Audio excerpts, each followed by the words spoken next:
Hello and welcome to For the Love of Self podcast. This is your host, Heather Graham Murphy. I am going to keep this intro very brief because today's episode, while it's lengthy, is so deep and beautifully moving. My dearest friend, Anastasia, from Metamorphosis Mindset is here to share with us her moving story of loss and grief, and how she has taken this experience of loss and transformed it into the most beautiful expression of herself and the person that she has lost. So I hope you enjoyed it, and let's get going. Hello and welcome to For the Love of Self podcast. I'm really excited to have my guest today who is here with me in person. This is my first in-person recording. We have one mic we're sharing, so I'm sure the sound is just fine. But it's perfect. Yeah, this is one of my favorite people in the world, Anastasia, with Metamorphosis mindset. Metamorphosis. Yeah, I was like, why am I struggling? It's all the M's, maybe. It is. It's hard. Hi. I'm Anastasia. Yeah. I also go by Stacy. I was born with the name Anastasia, and I went by Stacy my entire life. And then I moved up here, and I was like, I'm gonna be Anastasia. Yeah. So you met me. And I always say Anastasia. It's fine. It's whatever. That sounds fancier. Anastasia. It sounds like a princess. And I think it's like Anastasia is how you say it. So is that where Stacy comes from? Yeah. Yeah. It's like the Russian translation of it is easier, but it doesn't make sense in English. Mm-hmm. But yeah, Stacy or Anastasia. But you can pronounce it. I like how you pronounce it. I know, and I've been saying it that way for however many years we've known each other now. Now I feel weird saying your name. Anastasia. Anastasia has an incredible story to tell us, and we hope that you really get something. I know you're going to get something out of it today. I know that I have gotten so much out of just her beautiful art that she makes, and yeah, why don't you first just sort of do a little bit of an intro for yourself if you want to. Well, wait, sorry. First question, not to sidetrack. I'm going to ask you this question. I'm going to ask you about your self-love practice. My self-love practice. I love that question because I think it changes for me based on what I need.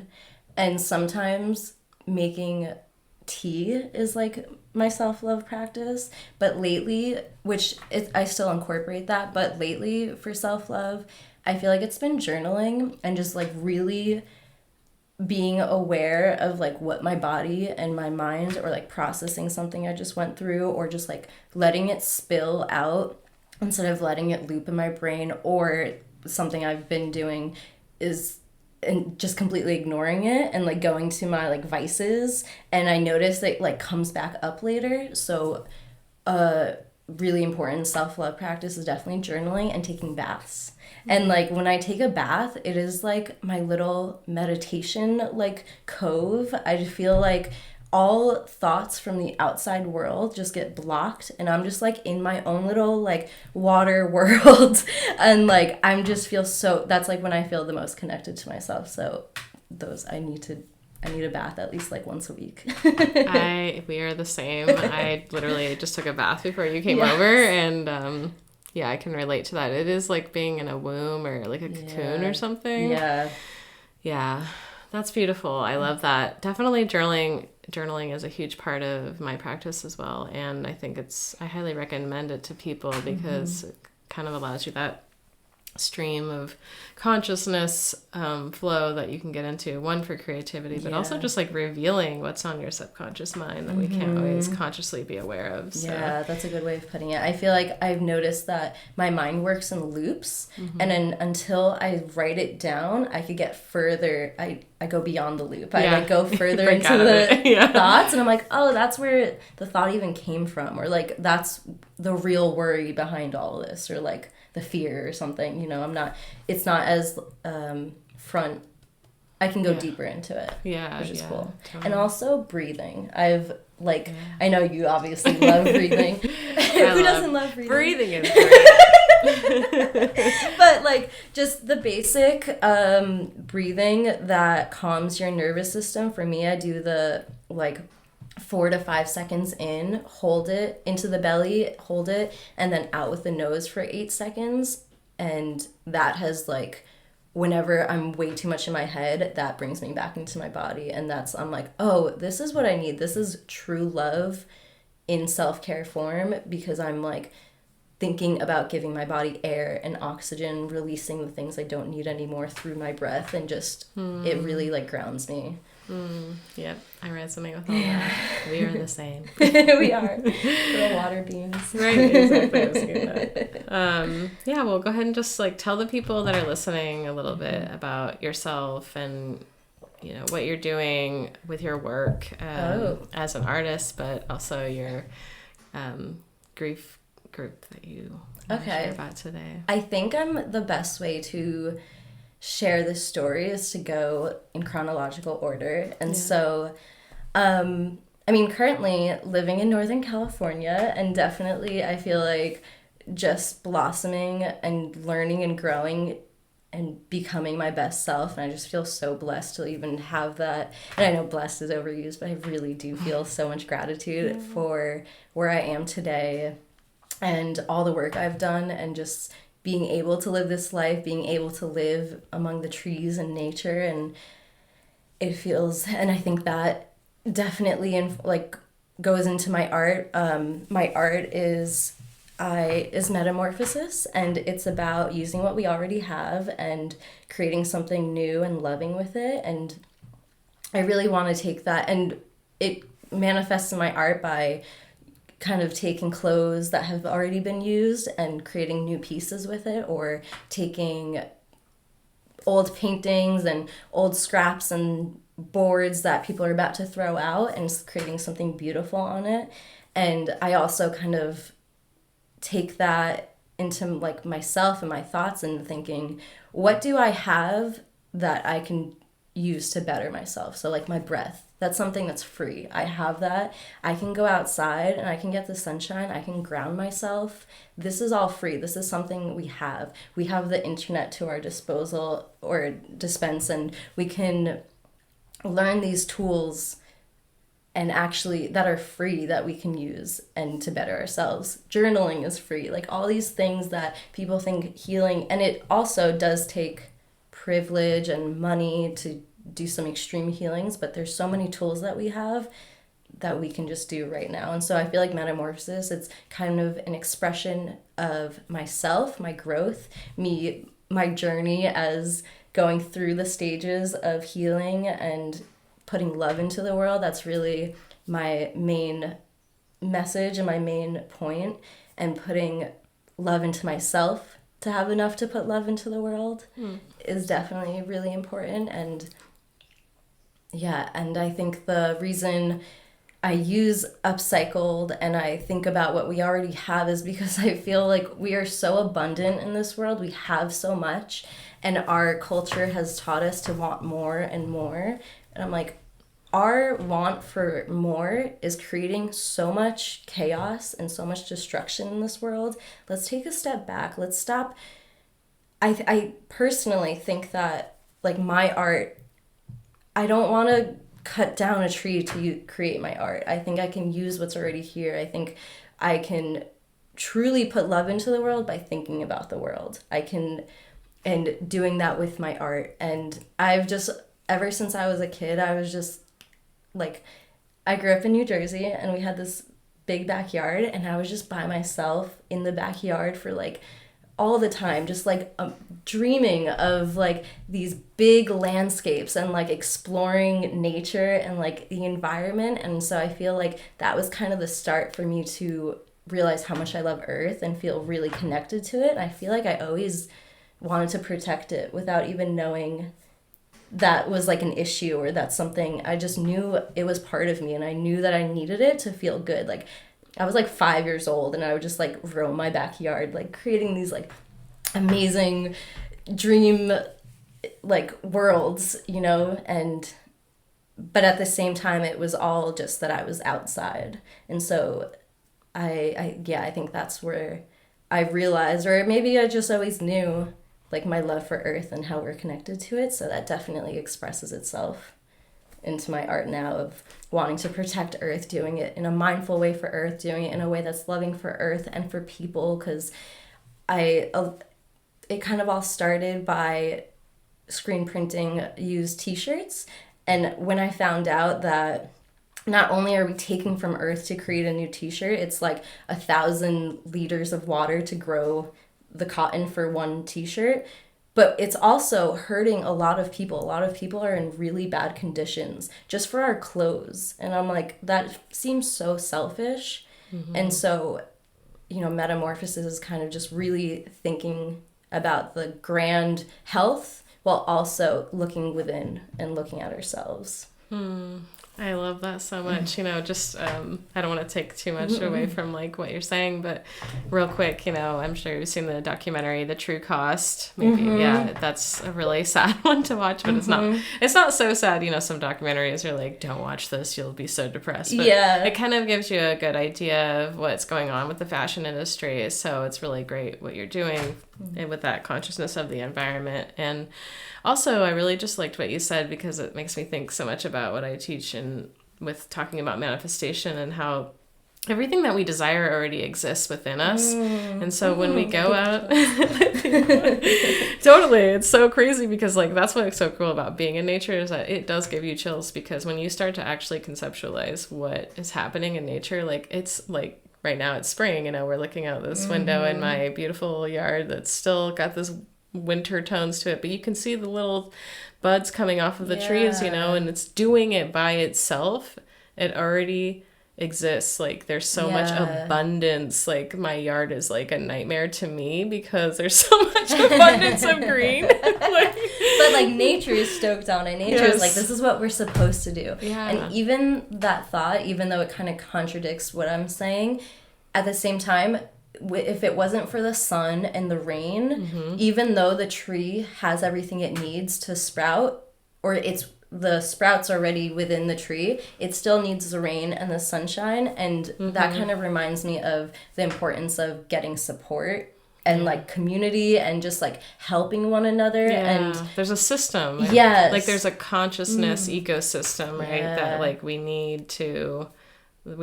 everybody has something special to offer. And I think about, I was saying this before we hopped on here, it was just like how, I think you got to go check out Anastasia's work because like when I see it, it just like brightens up my day, and I think that's like, that seems like it's like your purpose or something, is that you show people light, you show people love through like loving the earth. And so, yeah.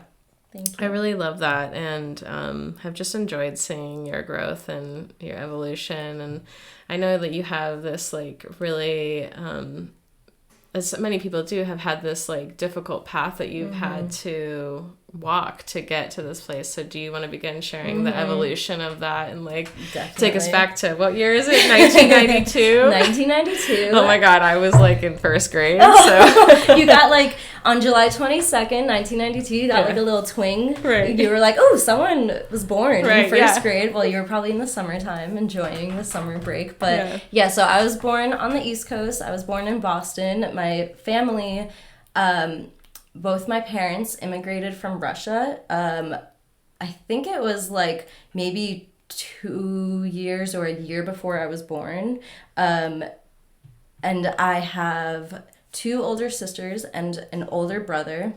So the 5 of them came to America, and then about like a year or 2, I was born in Boston.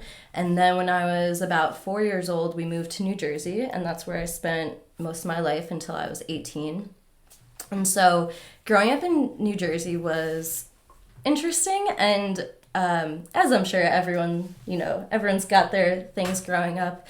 I feel lucky because we lived about like 20 minutes from the George Washington Bridge, so we definitely had a lot of like, once you got out of our town, there was like a lot of resources, a lot of things you can explore if you have a car, if you have going with like a parent or something. But I grew up in a little town, and it's like a little bubble, and it's definitely like middle class suburban and probably even like higher middle class.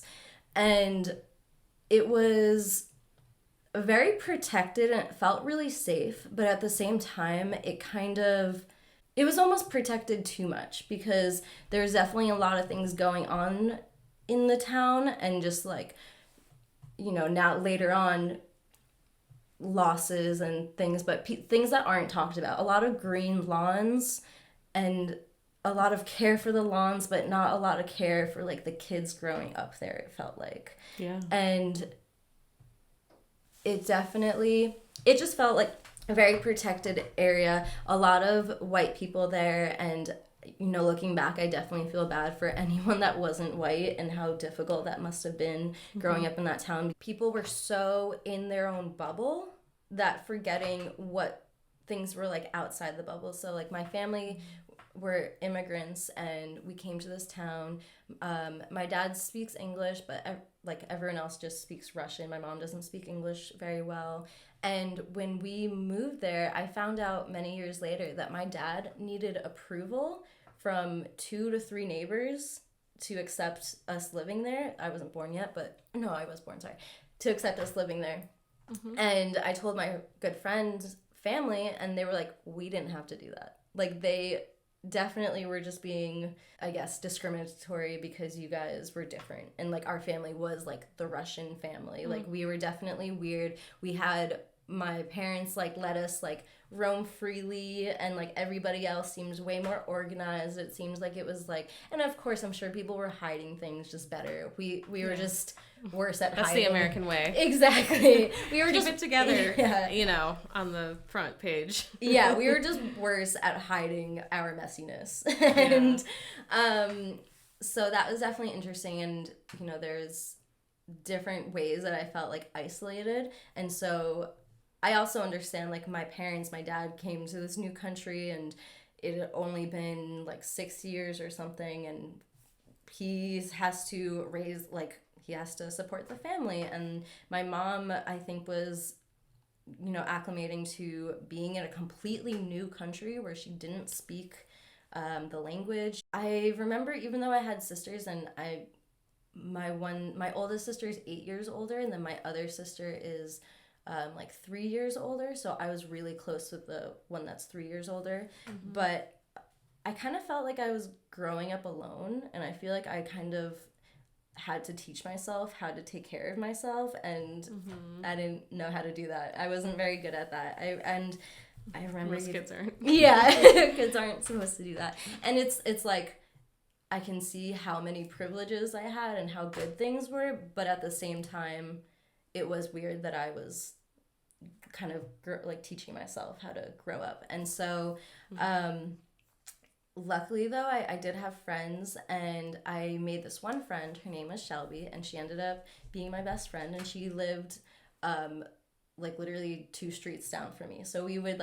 meet up all the time, and she kind of was raised in a weird family too, and I think her parents just got divorced. So we basically ended up becoming family, and we were family that chose each other. We would hang out basically every single day because my family was kind of more free, and they were like, oh, we just came from Russia, Moscow, which was so unsafe, yet children can walk around, roam there freely. They're like, oh, in this little town, New Jersey, you're safe. Go do whatever. I trust you. I know you're safe. Just tell me where you're going. Yeah. But that was definitely weird for other parents. They were like, you're just going to let your 7-year-old ride her bike wherever.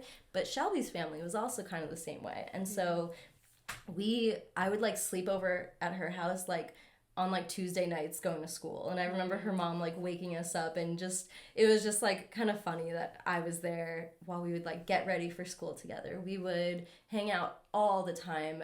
And I was really, really shy, and I was a really quiet kid, and I kind of just lived in my own world. But hanging out with Shelby, she definitely brought out my energy, and I feel like she was one of, not the first, but she was one of my good friends that kind of just got me. And she was really loud, she was really funny, she got a lot of attention because she just knew how to hone that energy. And so us together, it was kind of opposites attract. And when we were together, we were just laughing. I remember not feeling like I had to hide myself or any parts of myself. It was it was just it was truly just family that you chose. And she always felt like a sister to me. I remember going to their house, like it was one of those houses where I didn't have to knock. I would just come in because they're like, oh, Stacy's here, like she's upstairs, like go to her room, it's fine. Yeah, and so we were really close, and we also did have other friends growing up, but you know, like we had another best friend, and the three of us kind of grew up together, and I feel like me and Shelby's relationship was more like sisters, where we did, you know, we sometimes like fought like sisters too, and it was tumultuous, but we always got back together. Kind of growing up alone, or, you know, I'm sure people would look back and be like, you weren't alone, like you had your sisters, you had, like my parents would probably hate the fact that I said I grew up that way, but it's how I felt. Like I truly felt like I was just in my own little world, and definitely very creative, and that's why I was like in the backyard, like, you know, playing and thinking I was in these like big exploring and very adventurous. But I think I definitely grew up with a lot of insecurities, just like all kids, and I think the message that I told myself was that I wasn't good enough, and I picked that up from a young age, and I just really, really committed to that. And to go back a little bit, when I was a kid, I was always really, really happy. I was the sunshine of the family. I was the youngest of the family. I think my family says all the time, like I definitely brought everyone together. I could really sense people's emotions, and I would do anything to like just try to make you happy. Like, and then I kind of started growing up, and I kept doing that, and I kept thinking about everyone else's emotions and everyone else's happiness, and I never stopped to think about like, how am I feeling? And I think it was definitely a survival tactic of, if I can continue to make these people happy, they'll continue to have me around. Like friends, like just being accepted. I want to be accepted by these group of people. I'm the weirdo. I felt like the weirdo. I was the one, you know, I'm the Russian family. We speak Russian. We didn't even speak like English. I spoke English, of course, but like... Yeah. But like at home. Yeah, and like it just felt we were like the different ones. So if I had this way of, okay, these people can like me if I can like keep the peace, or if I can like keep the joy. And so I think I really took on that role. And yet I was always really sensitive. Like, so on the outward, I was really happy, and I like wanted everyone else to feel happy. But on the inside, I was just like very sensitive, and like totally, I'm just thinking like 15-year-old me, like still in my own head and being like emotional and like writing. And yeah, how was that expressed for you? Because I hope you don't mind if I interrupt you, because I'm curious how that was expressed for you, because I was a really sensitive kid, but it was very like lots of crying and like very like reactionary. Yes, as a kid I cried a lot. I was always told to stop crying. Which like, if you're a parent, please not in that way. Like try to figure out what's going on. Make a sensory corner for your kid and let them cry over there. Or like, deal with your problems. So because I think it's triggering. Like our kids trigger us all the time. Of course. So like, and at the same time I totally get it, because you're going through all this, your own day, your own world, and then you have a child that's like crying out of nowhere, and you're like, just stop crying, it's not bad, things aren't bad. Also, I think about like you coming from immigrant parents that like grew up in Russia, for fuck's sake. Like they're like, we used to stand in line for toilet paper, so why the fuck are you crying? Exactly. No offense. No, 1,000%. Like, that's my thought process, like not having met your parents, but I'm like just understanding like a lot of Russian immigrants from that time period are like 100%. Like, yeah, life is shit sometimes. Yeah, they're like, this is great. We came to America. Like, why are you crying? The store. My mom always says, I have no feelings. Okay. No, like my mom's always like, we came to the stores in America and we're like, holy crap, there's so much everywhere. Oh my god, I'm sure her mind was blown. Yeah, she like cried the first time she saw that. She's like, this is just out here. But luckily, actually, my mom is very emotional, and I don't know if she fully was able to, because she, of course, like everyone, had her own issues and has her own things from growing up. And so I'm not sure if she was even fully able to dive into my emotions with me, but she was definitely a little bit more accepting of the emotions. Yeah. And now that my dad has gotten older, it's funny to see him soften. I know as That's men, common for, yeah, men usually do. And so he's more emotional now too. But at that time, you know, he also was working a lot. He wasn't really around. So, yeah. But, oh, yeah, the way it manifested, I would actually write a lot as a kid. I was, like, journaling a lot without even, like, understanding. I think also as girls, we were just, like, told to journal. Yeah. Like, have a diary. And, like, that's more like every birthday, you get a diary with a lock on it. Yeah, like, totally. The lock. I still have journals from when I was, like, 7. I love that. Not 7, but yeah. No, yeah, like, super young. Super young. And also, I really loved, like, did you ever listen to Michelle Branch?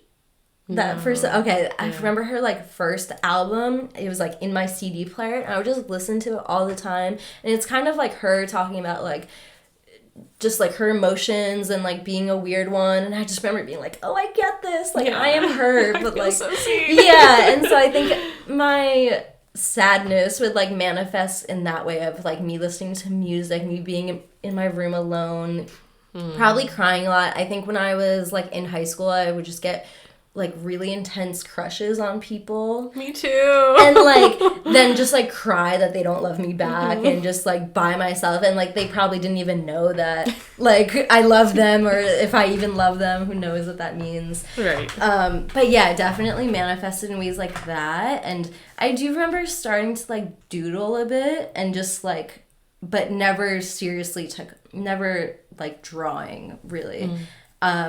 And when I was a kid, I really liked to draw, but that kind of in high school got lost. And when I think about high school, I definitely think about that being a time where I was, like everyone, I was just trying to fit in. I wasn't really exploring myself. I didn't really understand the concept of who I could be. I was just like, I'm just trying to survive out here. Like, yeah, totally. High school's rough.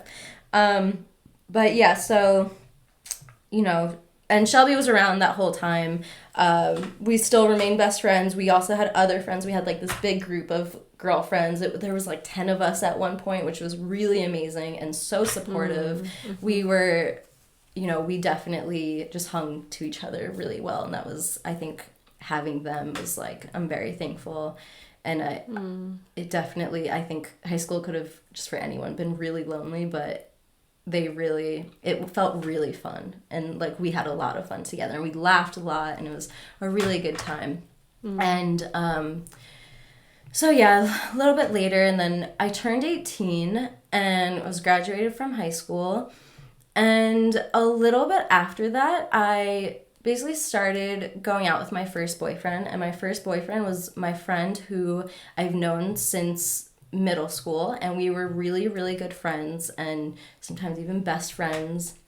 And he himself was a very emotional person. He was also a Cancer, a Cancer man that he was just a very emotional person who I think had a lot of his own issues that also just were never talked about, were never so yeah, we dated. We were, you know, I was his girlfriend, he was my boyfriend.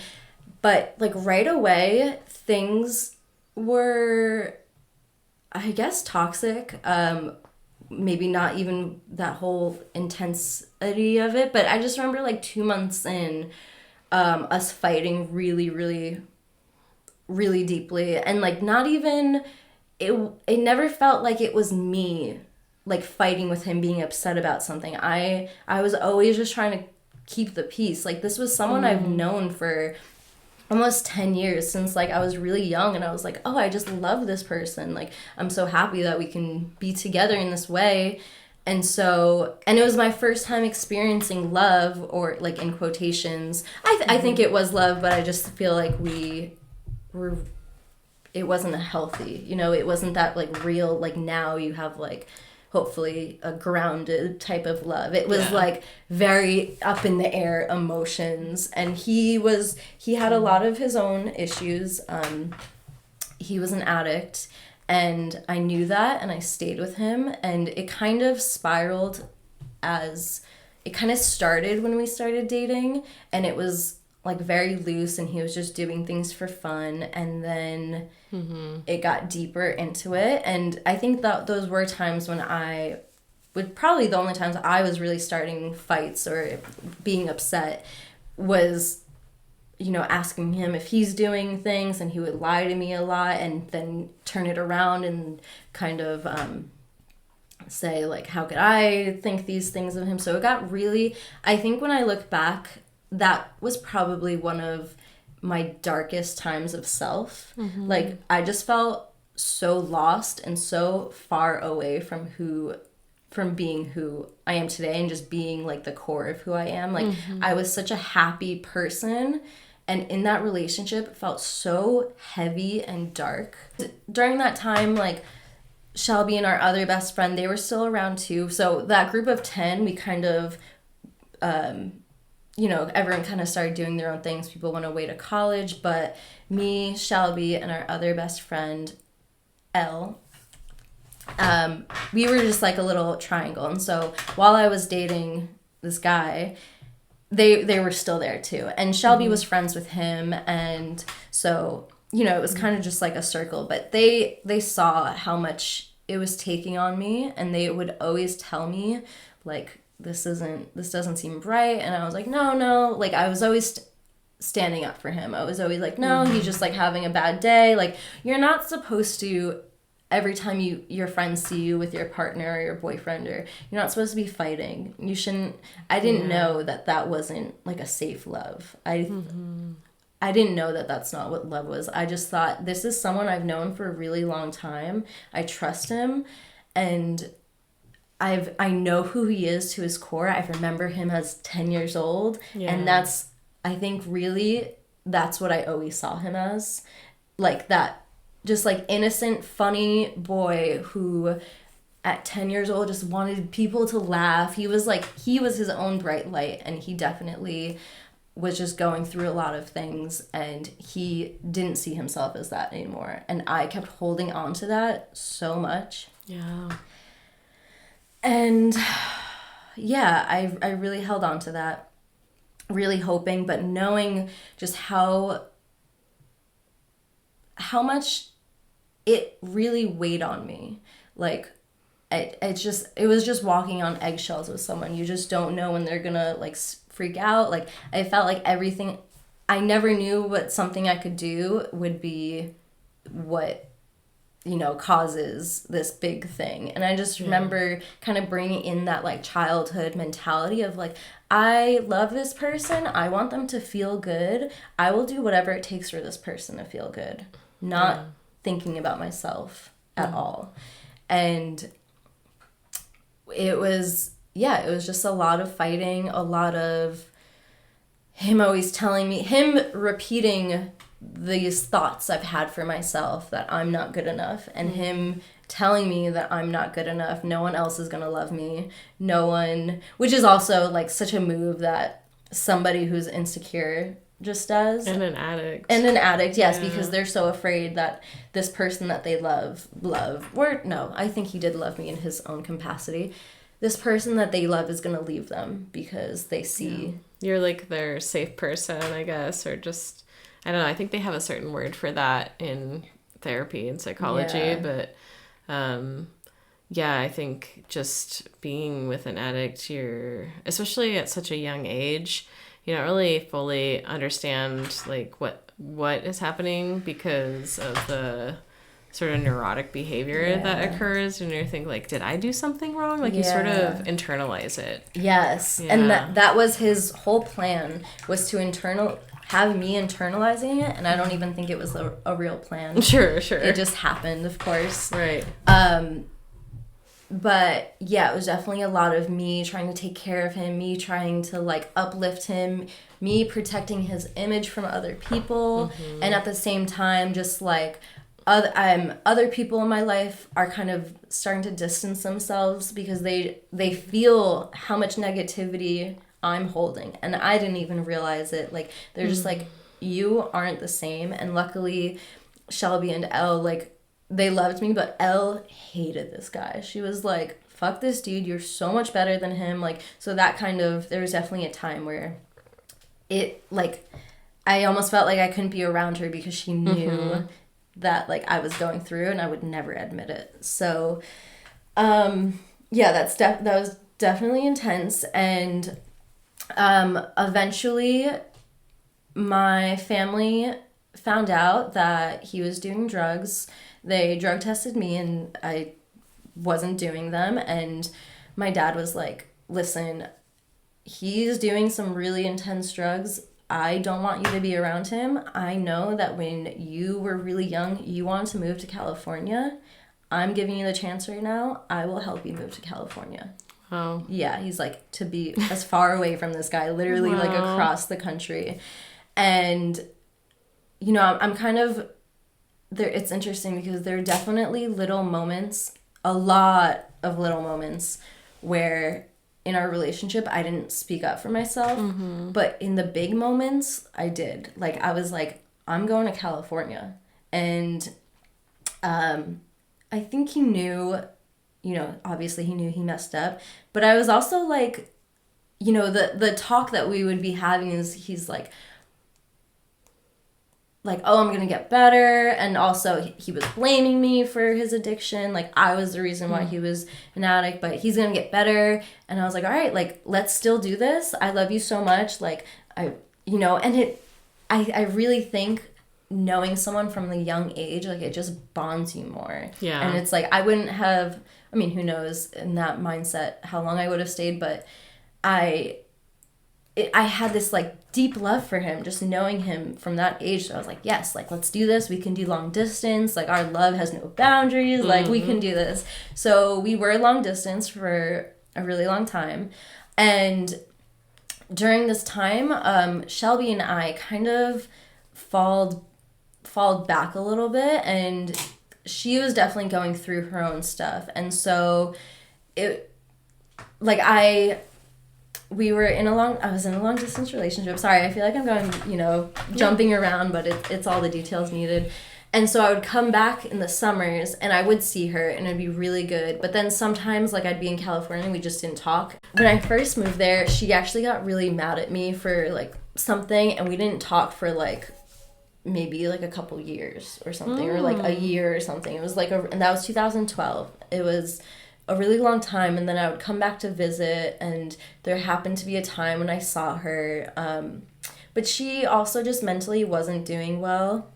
And so I know, like, my ex would my boyfriend at the time would tell me, like, oh, like, you know, I saw her, like, she was asking about you, but we just, like, didn't fully connect. But just, like, my love for him and, like, the way that we grew up and we were just so close, like, I always had a love for her. And I'm always like, okay, like, when she's ready, I'm gonna be here, and, like, we can whatever it is, we can talk about it. And so I think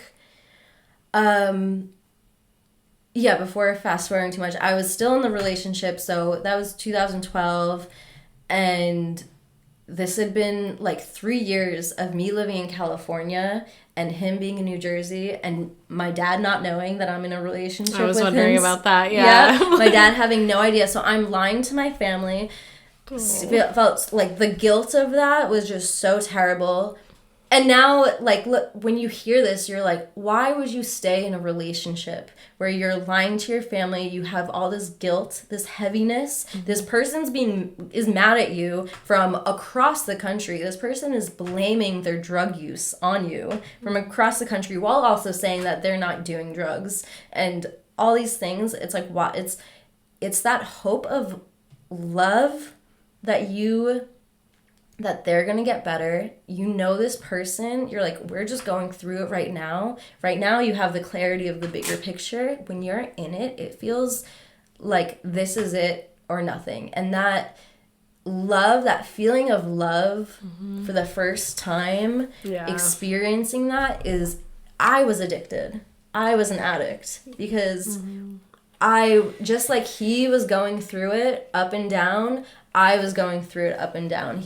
It's like intense feelings of love, like you were my world, like all these things, even from across the country, to feeling absolutely low. And the only thing in that moment that you think is going to make you feel better is that person's love, just like a drug.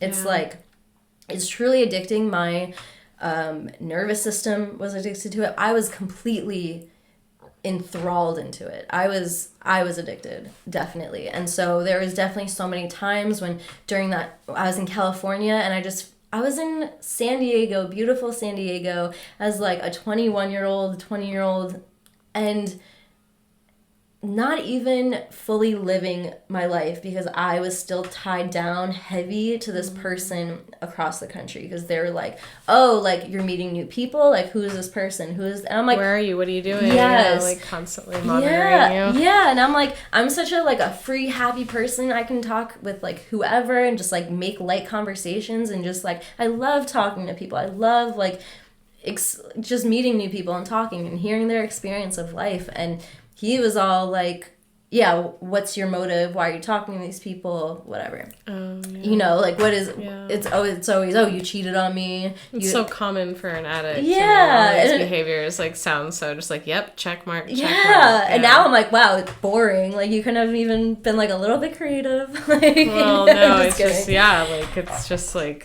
but the impact that, like, being with an addict has on you, and, like, I feel there must be, like, well, I don't want to speak for you, but having been in a similar situation where I've actually dated a couple of addicts. I have a thing. Okay.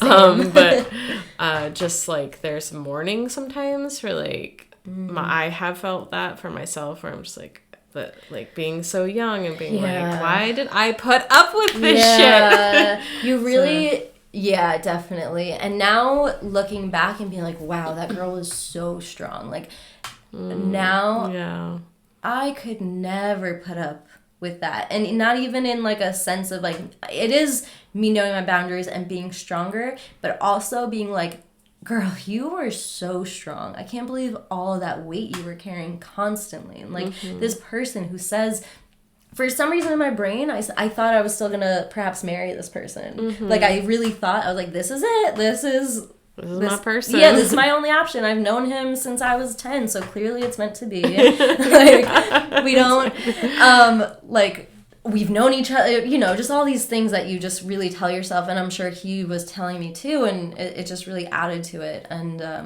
so that went on for, you know, like 3 years. I'm in California, not enjoying being in beautiful San Diego, where I dreamed of living here since I was 12 years old. And that's actually, like, I was 12 years old and I was visiting my family friends, and they lived in a town called Carlsbad, and I was like, I want to live here. Like, I remember even just, I walked to, like, the grocery store, and I was like, I want to live here one day, and I'm going to live here one day. And then 10 years later, I moved to those very apartments. Oh, wow. And, like, that was, you know, in my life, a lot of, like, synchronicities happened. And because of, like, my father being like, I'm going to do this, help you in this way, and, like, the support of that. And, yeah, definitely a lot of help and privilege. And so thankful for these people and my father just that support me in that way. But, so I'm living my dream, yet at the same time feel so heavy. It's 2015 to fast forward, and basically I get a call from Shelby. I'm still living in San Diego, and at this time we had, I think it was October of 2014, we had a mutual friend of ours pass away. He was an older brother to one of our friends, but basically like part of our group, and he was just such a kind, gentle soul, and who also had his own issues. And I think that is a lot of my realization with being that young person who just wanted to make everyone happy. I think I attracted a lot of people that were hurting, and I was okay with that because I wanted them to feel good. I could see them past their pain and past what society thought of them for choosing different things or whatever they decided to for their vice. I saw them for who they were, and I just wanted to love them, and I just wanted them to feel good. So unfortunately he passed, and I think that kind of like brought a new perspective to a lot of our friends. And in January 2015, Shelby called me, and she was like, hey, I totally understand if you don't want to talk to me. I've been a dick to you for these last few years, and I've really been going through it, but I'm just calling to let you know that I'm so sorry. And if you don't want to talk to me still, I totally understand. And I was like, I've been waiting for this for so long. Like, I'm here, of course. Like, let's be friends again. I fucking miss you. And like, so from that moment, and she was still on the East Coast, we literally called each other on the phone every single day. And I remember like going to school, going back from school. We would just be on the phone. And she was always like a late night person. So the time difference, even though it'd be like 10 for me, it's like 1 in the morning for her. It was like no problem. Like we talked all the time. And it was just like reconnected to that deep connection, soul level. yeah, of like who we were and like those kids, but also those teenagers, and just like being sisters again. Yeah. Like, and we talked about our memories and just all the fun we had, and you know, and created new things. And she was telling me about her current life, and I was telling her, and I was still with my boyfriend at the time, so she knew that, and just like so happy. And it was really beautiful, and I'm so thankful for those times. And then in June 2015, I was still dating the boyfriend, and so I went back to the East Coast for the summer, and I think I just landed, and I happened to see her once, and it was just so much fun. I remember not feeling very good, and I was sick, but we went to like TGI Fridays, and I brought my own garlic, and like that was, you know, in Jersey. She grew up in Jersey her whole life. She was like, "You are so weird, but I love it." She was like telling people like I brought the garlic. Like it was just so funny and such a good time. And that was the last time I saw her, when we reconnected and saw each other for the first time in like maybe like 3 years or 2 years. And then June 29th, 2015, I got a phone call that said that she died from her sister. And it was really sudden and unexpected. And my whole world just changed and like shattered and like came in. And I just also remember I was only 22. I just remember like I didn't know we could die yet, even though I had friends that had passed. Like that feeling of invisibility, that's the day I was like, oh wow. It shattered. Yeah. I was like, everything's changed. And I remember that night I called Elle. I was driving, and she already knew too, so I went to her house, and most of our friends, that like 10 group of friends, were at her house, and they were there as a support for us and for themselves, but I think they knew that me and Elle were like the closest with her, and it was just going to be really hard on us. And so that summer, it was just a completely different summer than what I had expected.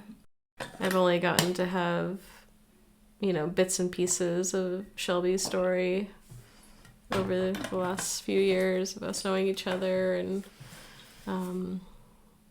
it's good processing, and I think it expands people to be like, yeah, I went through something like that. And it really has a huge impact on the rest of your life when you lose somebody that young. Yeah. Because of the reality shift that you had. Yeah. And that's primarily why, because when you're more, you know, in your 50s and 60s, you know, even though you think, oh shit, like, you know, people are dying around me, that kind of like, oh, I guess that's normal. Yeah. And I think we kind of are taught that it happens later. And like that you're like, okay, expect it later, but not at such a young age to lose someone so permanently. So it was really nice for us to all get together. And I remember my boyfriend and his friend picked me up, and us sitting like on his balcony, because I was staying at his place for this summer. My dad lives in Canada. My mom was living in New York City, and I was there that summer to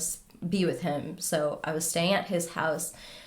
And I think I remember us all talking, the three of us talking about it, and it definitely felt surreal, but the worst pain I had probably ever felt in my life was waking up the next morning, and there's something that happens in your sleep that you just like forget, and it's not there. You haven't processed it.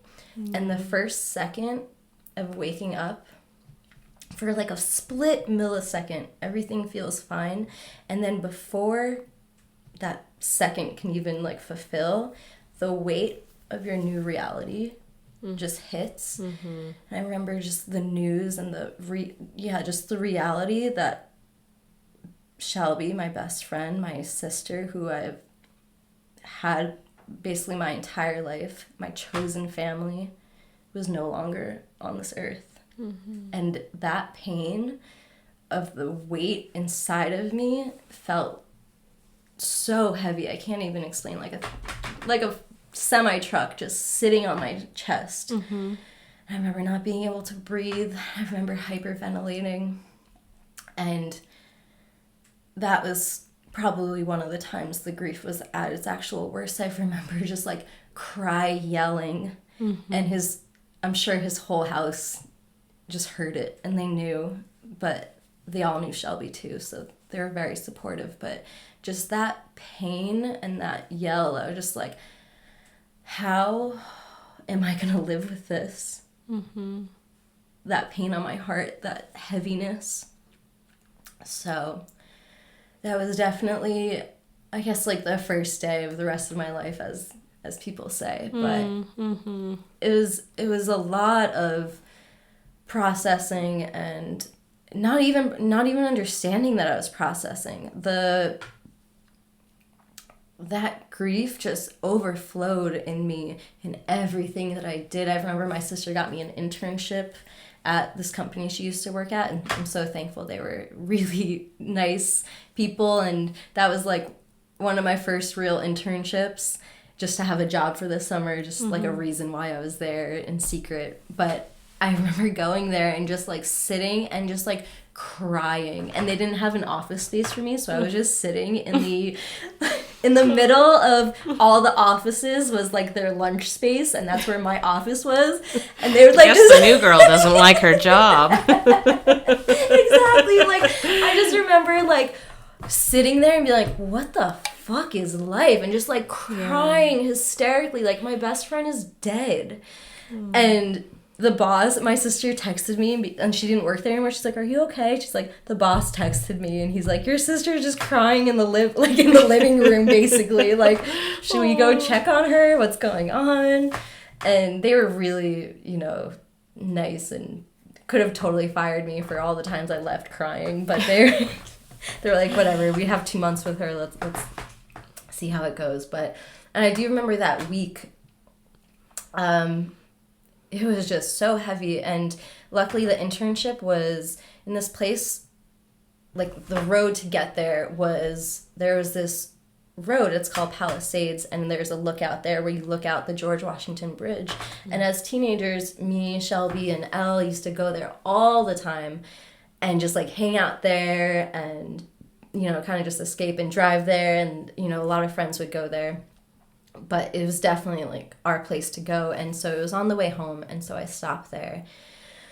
And I remember sitting out on the rocks, and there's these like, you're looking out on the Hudson, and it was a sunny June day on the East Coast, and I just remember being so sad and just crying and just like trying to understand how to process and deal with this. And all of a sudden I see a butterfly flying. And it landed on me and literally was with me the entire time while I sat there and cried. And I remember even just like that little notion, and of course there was something in the back of my head that was like, is this her? is this a sign? Like, what is this? Like, I've never in my life had a butterfly like land on me and literally, like, I'm sobbing and it's sitting with me. Yeah, wow. And it was like just like witnessing me, and that little act just like brought me out of it, and I was just like, goodness, I'm so thankful. And that kind of reminds me of all the other times throughout the grief. You know, it's been almost 8 years now, just me really being heavy with it, and someone's one little action could just like lighten the load a little bit. Yeah. And so the butterfly was sitting on me. I was like, that's crazy. And I remember walking back to my car, and the car right next to me had her entire initials, like, in order. Whoa. SVZ. And just even thinking now gives me the chills. Me yeah.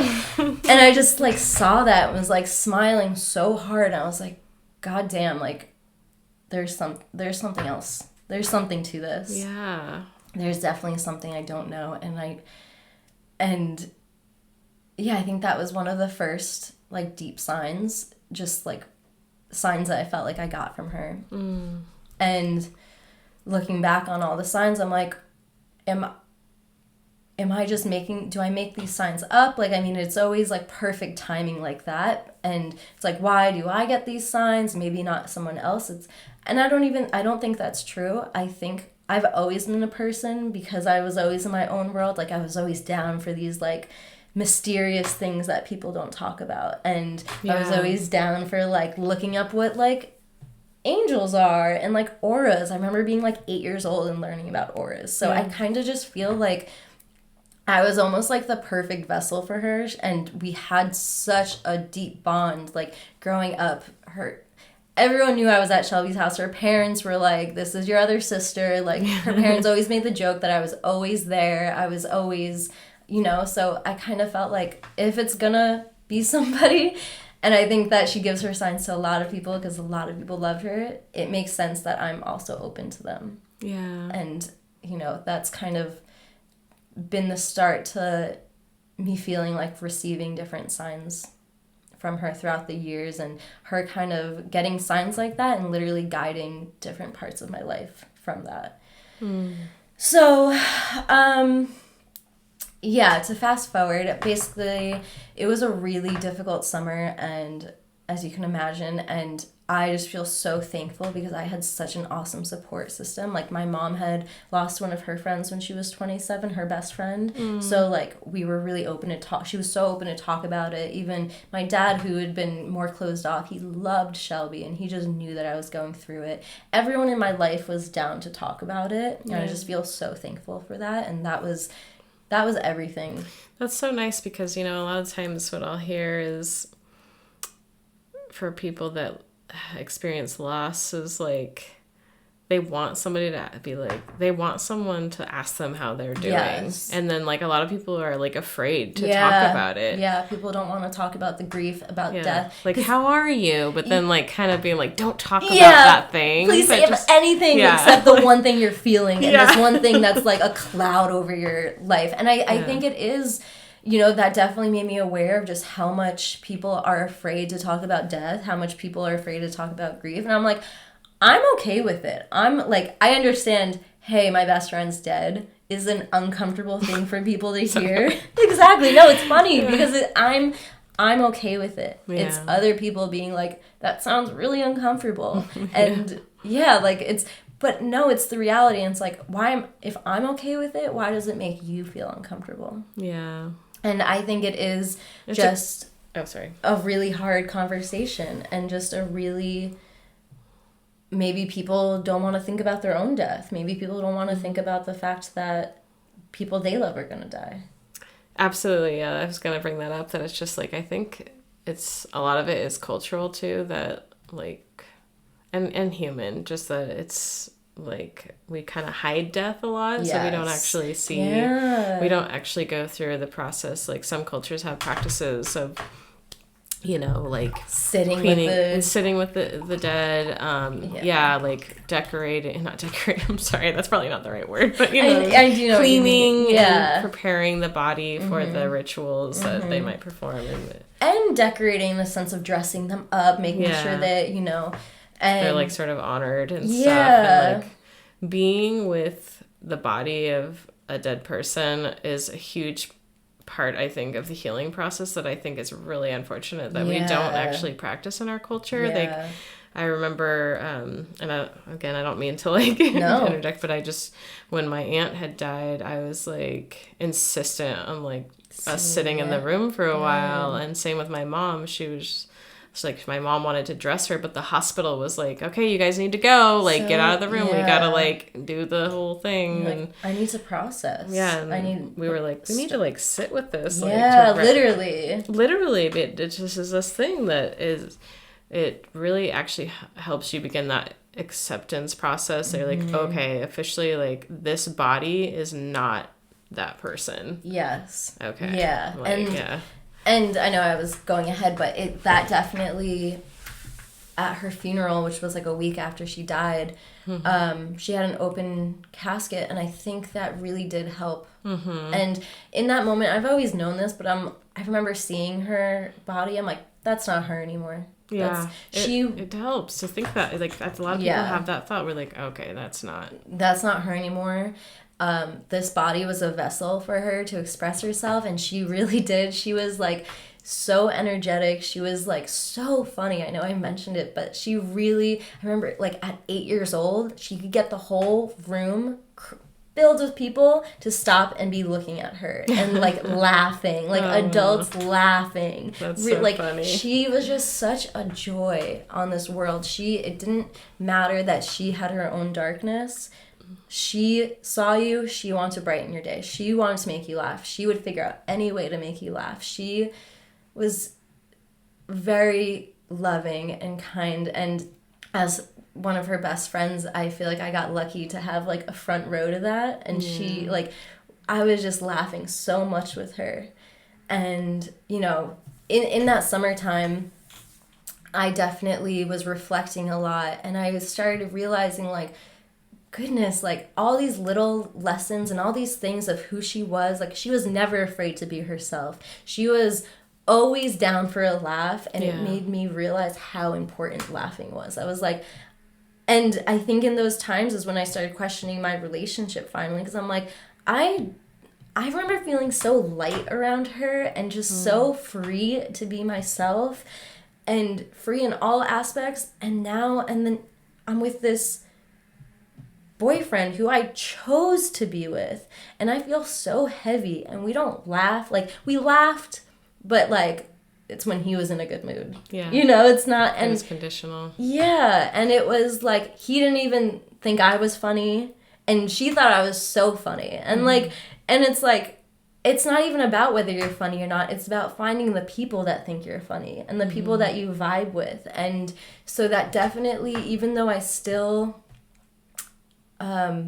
was holding on to the thought of him and him physically, he was still I was in his space, staying in his home, I kind of started to realize just what was important in life. And I think that's when the shift started happening, while also just being so, so deeply sad. And I remember wanting to talk about her a lot, and that's something I'm thankful that, like, her mom was there and in New Jersey, and I was able to see her, and we would just talk about her, because she also just wanted to talk about her. And she would share, like, old photos with me, and, like, we really, I was always close with her, but we definitely got, like, much closer. Like, we both lost someone we really love, and we both love that person dearly. And yeah, so I'm just like starting to realize these important things for myself. And this summer, that summer 2015, my boyfriend was like, okay, you know what, this is, I can't do long distance anymore. You are either moving back to Jersey or we're not going to be together. And this like ultimatum. And I remember I had the thoughts for Metamorphosis probably in like 2013. I thought of this idea that I wanted to put positive messages on clothing, because we are it's free advertising, and we're just like putting all these terrible things on clothing, and it's soaking up. So, and then that's when I learned how the environment wasn't, it wasn't the safest or the kindest way to just create new clothing. And so fast forward back to that summer, I found out my college was actually doing a screen printing class for the fall 2015. And for my whole relationship, I was always so afraid to stand up for myself because me standing up for myself just caused a reaction. And it caused anger. So I was like, I'd rather keep the peace and do what you want. And then I can feel that love again instead of speaking up for my needs and what I wanted. But when I found this screen printing class, I was like, I really want to do this. And and I remember telling him, I'm going to go back to California because I'm going to do the screen printing class. And he was like, I found screen printing classes in New York City. Like, you can do them next semester or whatever. And I was like, no, I'm going back to California. I loved California so much. And I'm like, oh, I'm going to choose to go to screen printing classes in New York and then like live in your parents' basement with you. Yeah. Like, yeah. Or go be in my dream city town in my own sunshine, place. Yeah, on the sunshine. beach. Where like my dad like was like, please be out there and don't talk to this guy again, but whatever. Yeah. So I was like, no, I'm going back. And I remember that was like the first time I like really stood up for myself and was like, this is what I want. Yeah. I was like loosely kind of realizing these things but standing up for myself, but still in the relationship with him. So I go back and I'm in the screen printing. And Shelby's sister in that October happened to come to San Diego to see a friend, and then it like didn't work out, so she stayed with me all weekend, and it was just like so much fun, and we just like both like laughed so much and like talked about Shelby. And I think that she is a little bit different from me. I'm like, who will listen about Shelby? She's like, I don't want to talk about Shelby unless you knew her, which is like very understandable, and everyone grieves their own way. So I think it was really good for both of us to just like be able to talk about her freely and just like laugh, and we had so much fun. And I remember her leaving and me just thinking like, you know what, there's so much that I want to do and so much I want to feel, and I want to grow in this life. And if someone I'm with doesn't want to grow with me, I can't force them to come with me. And I remember having these thoughts for the first time and just being like, you know what? Like, this is the last chance I'm going to give him, because at this point, I think he was going to, like, or saying that he's about to go to rehab or saying that he's going to get clean. So I was like, you know what? This is going to be the last chance, and I will give him that chance because I love him. But if he doesn't do it, I can't keep holding my own life back. I see how precious life is. Life can be taken away from us at any moment. We are not promised tomorrow. Why wouldn't I want to live the life and be with people that like want to see me rise, be with people that bring me up, not me having to carry this person up. Yeah. I want to keep floating and keep getting rising, and if somebody else doesn't want to come with me, that's on them. And so some stuff happened, and he ended up coming to California, and it was like he was on probation, so it was this huge thing of like him secretly coming. Yeah, and it was like such a mess and I think it was like me for the first time taking the pink rose glasses off. Yeah. And like seeing him as a mess and just being like, what the fuck am I doing? And like, so because he was on probation, he went back to Jersey and he had to go to jail. And because they found out? Yeah. Oh, wow. Because he like skipped his like probation office or whatever. Yeah. And so they found out. So he went to jail. And I still was like, okay, like I'll give you the chance still. Like, I don't know what I'm thinking. But this is like, you know. Yeah. Being like, young. This is being young. I'm like the very last string. Like, I swear, each thread. I'm like, this is a 20 thread. Yeah. It's an embroidery thread. Yeah. Exactly. And so, yeah, I'm like, okay, I'll be supportive. I'll help you. And so, whatever, basically, I was on the East Coast and I was visiting him in jail. I come back to California and I'm like, you know what? I'm going to start, he's doing his thing. He has no choice. I'm going to start doing my thing. And my friend invited me out to go karaokeing. And when I was out there, And like I was such a shy person, but I started doing karaoke because I'm like, you know what? Life is short. I'm going to do all these things that really scare me. Yeah. So I remember karaokeing, and in their friend group that my friend invited me to, there was this guy there. And I remember like for the first time being like, oh my goodness, I'm like really into this person. And I'm like, how can this be? Like, I've always been really loyal, and like I remember those like new feelings like really scared me. And long story short, I do hate that it's like another person pulled me out of that relationship, but honestly that's what I needed. And so I ended up really liking this person. I was like, you know what? That is enough for me to realize that I can't be in my relationship. Yeah. And so I broke up with my boyfriend. Yeah. And that was like, goodness, I remember feeling like I thought it was going to be really terrible because I remember he was in jail, and I just wrote him this letter of like, oh, we're going to be together, we're going to make it. And there was a part of me that really believed that, but there was a bigger part of me that was like being shoved down and being like, this person is not for you. I can do this. Yeah. And it's like, and I really think it's also still holding on to those, what I knew, and just being like, but like, to let go is so unknown, and it's so scary, and this is my past. But so I did finally break up, and I just, even people in my life, people I didn't know, were like, you seem so light, and like I can feel it. Yeah. And also I had bad acne, like my skin cleared up. It was literally the stress. And so, and I started dating this person who is now my current partner, and that's how I met him. And we just laughed so much. And like it was like light again, and I felt light again. And I remember like being like, you know what, I'm just going to show this person who I am, because I spent like 5 years hiding myself for someone else's peace. I'm gonna just be myself, and like it's either this person's gonna be like yes, or they're just gonna leave, and that's fine, because at least I was myself and I don't have to hide myself. But it made us have even more of a bond, and he was like more like, I never felt like I had to hide myself with him, which is like, and that's when I realized like, oh, that's what a relationship is. Like you shouldn't have to hide yourself. You should feel supported in who you are. You should feel loved for just being yourself. That's what real love is, and that's what I felt like I got from Shelby, like in the most platonic, acceptance, loving way. Shelby just loved me for existing. Yeah.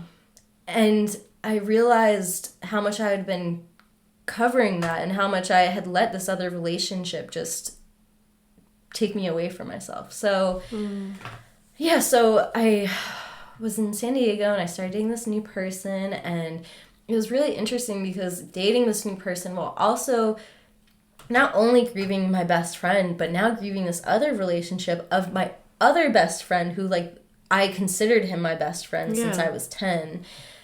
It was a lot to process, and I definitely, I don't think I even shared with him at the time how much I was processing. And I still felt like, even though I was sharing myself, I'm like, it's a lot to share the grief of your best friend with this new person. But I also was like, I have to. And I remember being in San Diego, and so it was like this excitement and feeling free, but also just this like really depth of emotions of feeling like I still had so much loss and so much to process. I remember there would be times I was by myself in my San Diego apartment, and I would just I just couldn't breathe, and the grief would just randomly come through. And some reason I started dancing, and like as a kid I used to dance, and like me and Shelby used to dance. We were like in the talent show, and we were on the dance team together as kids. And it kind of like, and I stopped dancing my entire relationship with this older person, not older, the first boyfriend, and I stopped dancing. And so the grief brought me back to myself. And I like remembered that in the depths of crying and just like moving my body, it somehow felt lighter. Somatic. And like not even understanding it at the point. It's like this grief just needed to go somewhere. And something I've learned now is that grief is just love with nowhere to go. And that's such a good way to put that. Yeah, grief is love with nowhere to go. And it's just these deep... Sorry. No, it's good. That's why I said it again, to let it soak in, because I said it fast. But it's this deep love for someone who's no longer here. And I think learning to move really taught me to, like, it doesn't have to sit with me. Yeah. It doesn't have to stay with me. It doesn't mean that the grief is gone, but it can move. It can. Yeah. And with being in the new relationship, him and his friends started hiking, and that's something I was like, I really want to go hiking. And that was also part of, like, why, you know, we became friends and stuff. But I think us going hiking was really healing for me. And I don't even think because we became, like, this group of us that would go hiking. And every Saturday at 8 a.m., we all showed up at this one kid's house, and we would just go and move. And we weren't in shape. We weren't anything. Sometimes we were hungover, but we always showed up. And I think moving in that way was so healing. Oh, yeah. You know, just, like, really for a moment. Like, rigorous. Yeah, and, like, it was tough and in dry San Diego sometimes, and, like, there's not a lot of trees out there. Like, it was definitely desert, and I remember it hot, and just moving in that way, like, brought me out of the pain and the grief I was feeling. And just, like, being able to put it somewhere. So, you know, I'm definitely processing a lot. And the first year of grief, like, oh goodness, like, it's so... People say, like, oh, it's been 6 months, you should... No, you don't feel any way. I've heard people say that to other people, and I go, yeah. Shut your mouth. Seriously, right now. Because it's... Looking back, I feel like even 2 years, 3 years, I was, like, a baby in grief. Like, maybe 3 years, I was, like, becoming a toddler and starting to get it a little bit more. But, like... 1 year is nothing, especially for the amount of time you've probably known this person that you've loved, like all the love that you've felt for them, the connections, the laugh, the memories, everything. 1 year is not enough time to heal, to let it pass. And I think healing and grief is, I don't think you heal from grief. I think you learn to live with it. Yeah, I think so too. And it's never... going to go away, but the more that I sat with it, the more that I felt it, definitely helps it in the later time of not spilling over. Like, I know the feeling of my grief. I know the feeling of loss. And I'm able to sit with it more and not have it affect, like, my life because of those, especially in the first year of me really feeling it and really crying. There were so many times of me driving home from school and just thinking, oh, this is when we used to have our phone calls, and just the tears poured out of me and just hyperventilating while I'm driving. And I remember, like, stopping the car and being, like, afraid for myself because I, like... You can't see, literally can't breathe, like, the shortness of breath. And there, I just... especially in the first year, I just felt like it just overflowed in so many ways. But yeah, like I said, it was important to feel that. And, you know, and I remember the first year anniversary of her death. I was with my new partner, my current partner. And I remember feeling like almost embarrassed of having to, like, be sad, or like not knowing how to deal with this because, like, we're a new relationship and this is my first time. But I remember being like, I need to talk about her, and I'm gonna talk about her. And him and I, there was this, like, book that she made a long time ago that, like, she literally drew over a child's book and wrote, like, to Stacy, and her mom ended up finding it, like, and so I would, like, read it. And so I read it during that time, and, like, we just laughed. And, like, I just remember being, thank God I'm with someone that can, like, I don't even think I realized it in the moment, but thank God I was with someone who could just let me sit in my emotions, and he can sit in my emotions, and he wasn't uncomfortable with it. He wasn't uncomfortable talking about death like a lot of other people were. Like, he just, like, was present for me in the best way. And that's also, I'm sure it was, like, really new for him. Yeah. You know, and all this. So it was a lot. And, it was also the excitement of a new relationship, like after the first year after Shelby's death. And in August, it was her birthday. So like 2 months after her death date was her birthday. And every year since, I've been just making sure to like celebrate her in some way and like doing something she loved. Like we used to rollerblade as kids, so some years I'll like go rollerblading. Yeah. And just, I think, honoring someone in that sense. Yeah. And, just to bring me back to this moment, like, it still feels surreal to me. Like, I can't believe almost 8 years later, I'm sitting here having this conversation with you that my best friend Shelby's not here anymore and that Shelby's dead, and all these things I've gone through to feel it, to work through it, to celebrate her, and yet it still feels very unreal that we're having this conversation. I think I'm having this conversation. I think that's so good of you to share that, because I think a lot of times, like you said, like sometimes people say, I think that there's some like more studies that show like if grief affects your life after 6 months to the point where you like can't go to work or things like that, then it's like, okay, you really do need to get in with a grief counselor. You should anyway. Yeah. But I just mean like there is no time limit. And I think exactly what you said, especially when it's so young, it's so traumatic.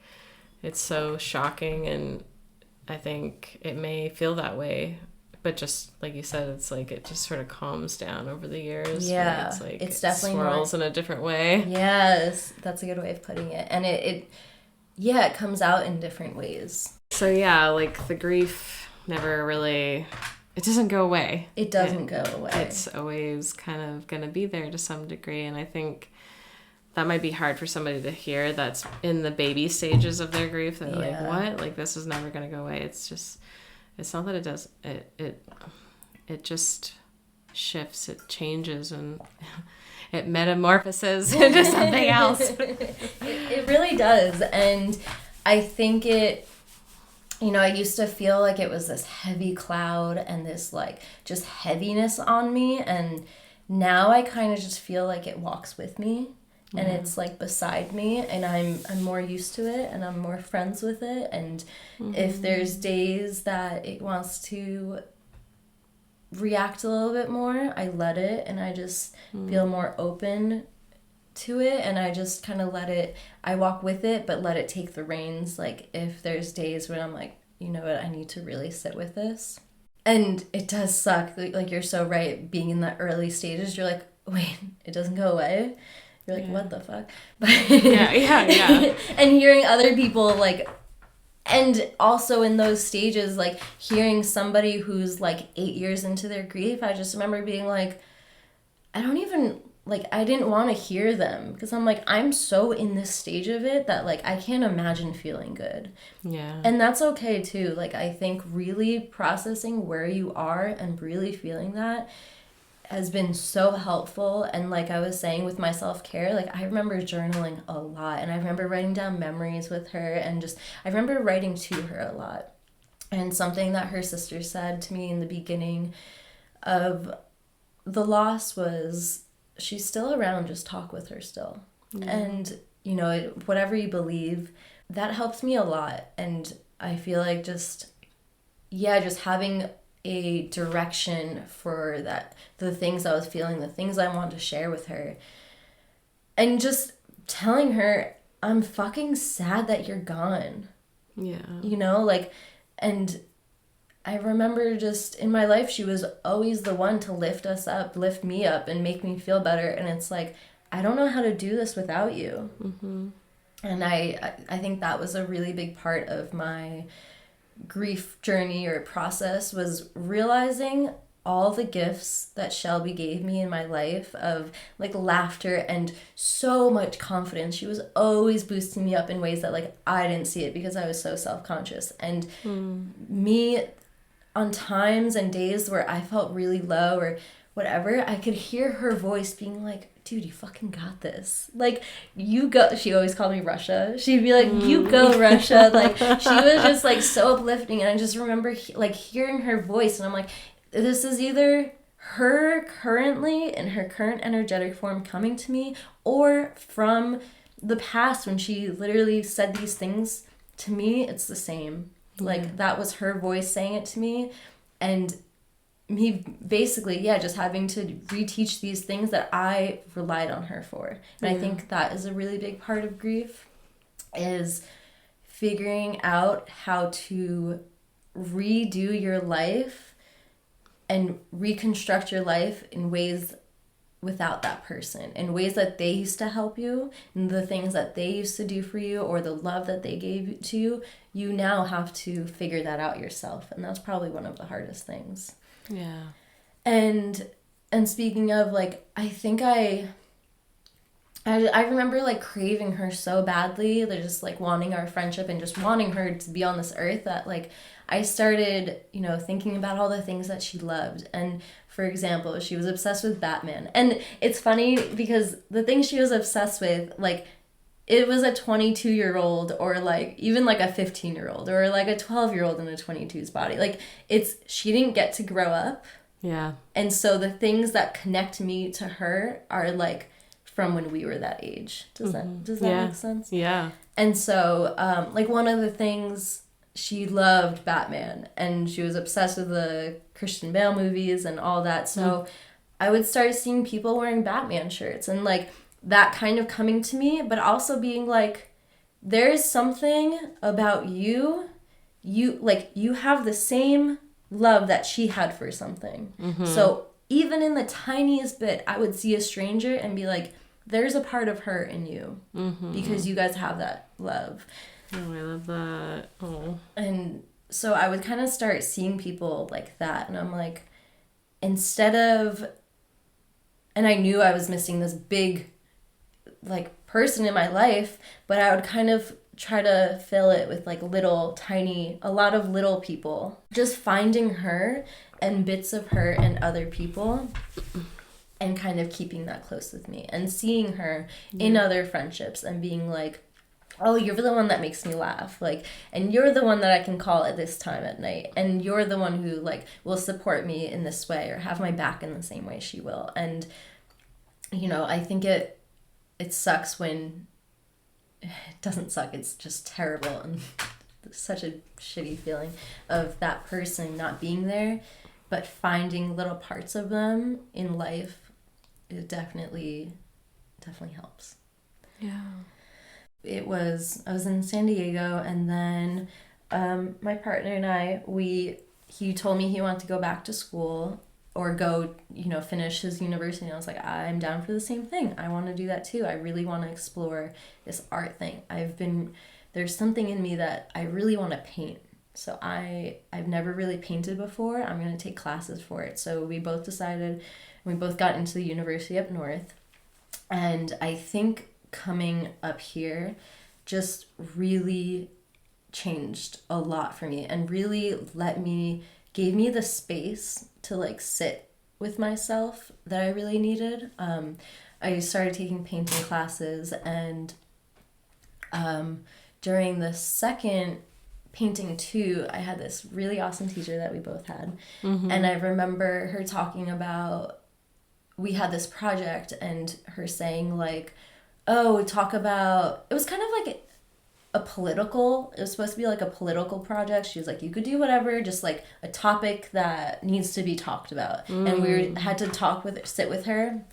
And I think at this point, like, if I met new people, I definitely wasn't telling them that I have this grief, and I'd kind of just talk about it with the people that knew and all this. And so this was, I think, 2 years, it was like 2017, so it was like 2 years later. And we had to do a one-on-one with her to get approved, and I was like, oh, like, I really want to talk about the environment. And she's like, okay. And I was like, but also, like, there is this other, because she was like, what story do you have? Like, what story do you have that's like uniquely yours? So I was like, I like the environment. And she's like, okay. She's like, everyone likes yeah, it, exactly. right? Especially in Humboldt. Yeah, exactly. And so she's like, okay. And then I'm like, but also, like, my best friend died a couple of years ago, and it'd be cool to make art pieces. And she was like, yes. She's like, what are you talking I about? can see her face right now. Yes. Yeah, she was like, oh, she was like, if you're open to it, like, yes, like, this is so good. This is, like, important to talk about. So that was actually the first time that I really made art about it publicly, and I made 2 tombstones. And because she never got a tombstone, she just had a plaque or like a bench somewhere. So I made her, like, handmade a tombstone out of wood, and kind of, and on it said, "Don't grieve for me, you're the one not living." Because she was just such a, like I said, just energy, and she was the one living so much more in her 22 years of life than most people do their entire life. Like, most people are in their shell and so afraid of being themselves. She never was afraid. She was living, she did whatever she wanted in the moment. And, you know, sometimes it was a little chaotic, but it was always her living her truth. So I remember that was the first time I really created, like, a public piece about it and talking about it. And so that was the first time I, like, said it to people that didn't know, and just seeing their faces and everyone, like, feel so awkward. And I was like, oh, wow, this is, like, people don't like talking about this. This is really hard for people.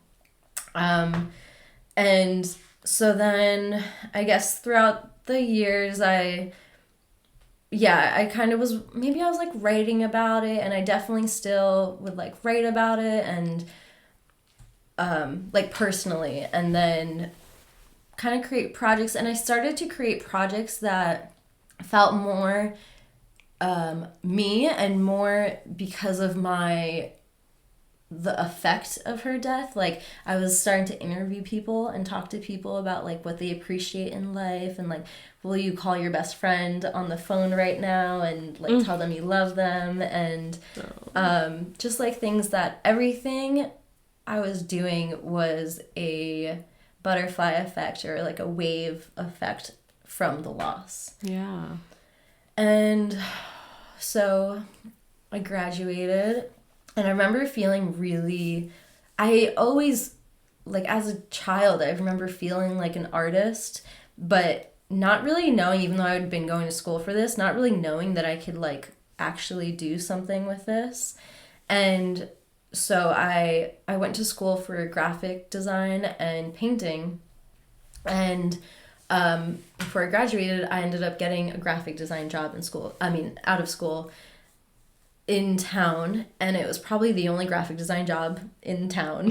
For sure, because there's no jobs here. No, nothing like that. And it was just, like, so perfect, but there's always a but. It was perfect. It was really awesome, and it was safety. I wanted to still make my dad happy. I wanted to, I'm using this degree for something, even though I had found so much joy in painting that, like, I didn't even know existed in me. Like, I just loved creating in that sense, but I was like, you know what, I'm just going to do the graphic design thing and listen to someone else's work, or make someone else work whatever they want. And this job was, like, it was probably the best possible outcome any graphic design student in our area could ask for, of, like, getting paid well, you know, benefits and all these things. And I just remember walking in on the very first day and being like, I made a mistake.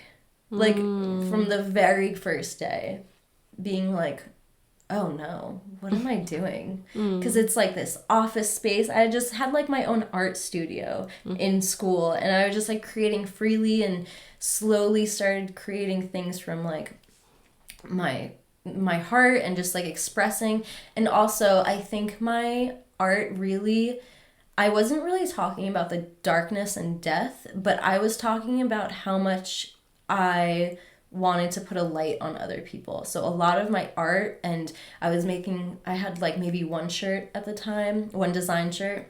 It was give love, see love. And the whole point, and that's when I started Metamorphosis, like, the summer before I graduated. And the whole point of it was to put love into the world. Like, It's always been. But it was very, very much about the positive and not embracing my own darkness and not embracing the darkness that can come with positivity. So, yeah, so I was making art and whatever. So I'm in this office job and I'm just like, it's just so sterile. And it's like, I'm stuck not in this... creative. Yeah, not creative at all. And I'm listening to what this person wants me to make, which is totally understandable. That's the job I chose to have. Yeah. I'm making this person's art. It's not...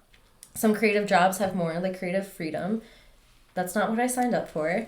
And I would just sit there, and I think this time of, like, sitting still and not moving around for the first time, it really had me like sit with my thoughts. And I would just start crying from my grief. And I was like, oh my gosh, this looks terrible. I like just started this job. I'm like 3 tissue boxes deep already. It's like the first month. I was just crying in my office.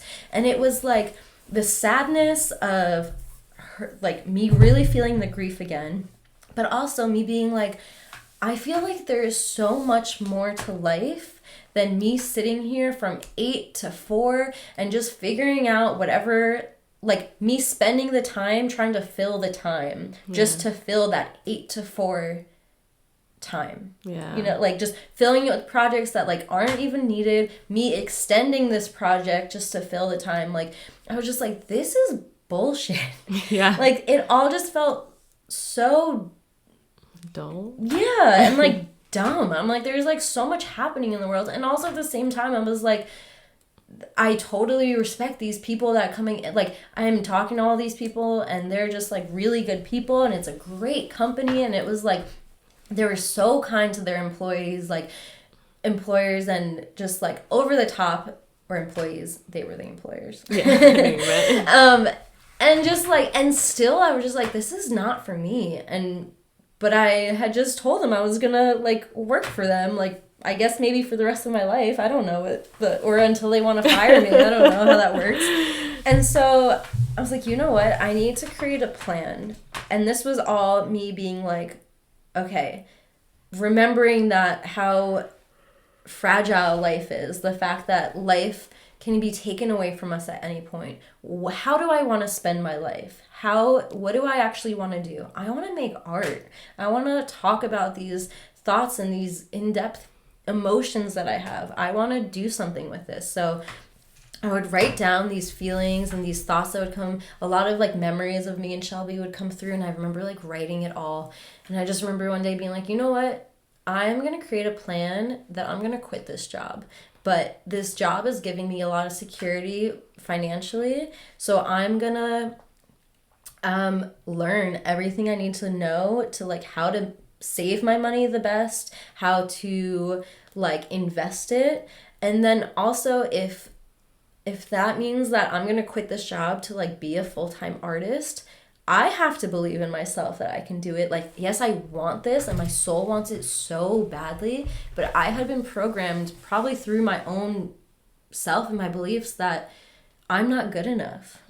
So the number one step is, how do I make myself believe that I'm good enough to do this?